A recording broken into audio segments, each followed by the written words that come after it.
কোনো নেতা বা সরকারি উচ্চপদস্থ কর্মকর্তা নয়, অনুষ্ঠানে মূল অতিথি সাধারণ কৃষকরা।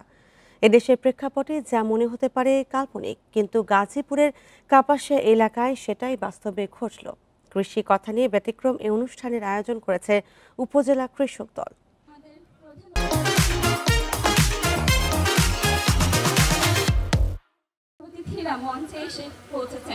গাজীপুরের কাপাসিয়ায় প্রামাণ্যচিত্র কৃষি কথার প্রদর্শনী হলো। এতে তুলে ধরা হয়েছে বিএনপির রাষ্ট্র সংস্কারের ৩১ দফার ২৭তম দফা। অনুষ্ঠানে প্রধান ও বিশেষ অতিথি ছিলেন কৃষকরা।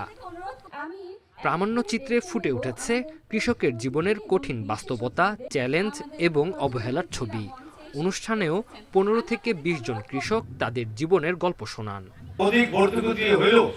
বিশেষ করে ধান উৎপাদনের জন্য কৃষকদের যতটুকু সম্ভব সহযোগিতা করেন। কৃষি কাজ করতে গেলে আমরা দেখি যে এই কাজে আমাদের লাভ নেই, আমরা ক্ষতিগ্রস্ত হই।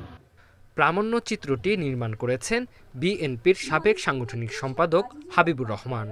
তিনি বলেন, কৃষকরা শুধু ফসল ফলান না, তারা রাষ্ট্র গঠনের কারিগরও।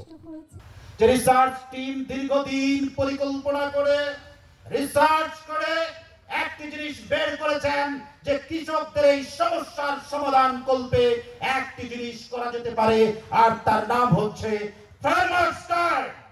আগামী নির্বাচনে বিএনপি জয়ী হলে কৃষকদের জন্য কাজ করার প্রতিশ্রুতি দেন নেতারা। আসুন আমরা সকলে ঐক্যবদ্ধ থাকি। ১৭ বছরের জঞ্জাল চলে গেছে, এখন আমরা সকলে ঐক্যবদ্ধভাবে প্রতিজ্ঞাবদ্ধ হই, সকল অধিকার আমরা সমুন্নত রাখবো এবং অধিকার নিশ্চিত করব। নির্বাচনের আগে বিভিন্ন জেলা ও উপজেলায় প্রদর্শিত হবে কৃষি কথার নামের এই প্রামাণ্যচিত্র। Independent news.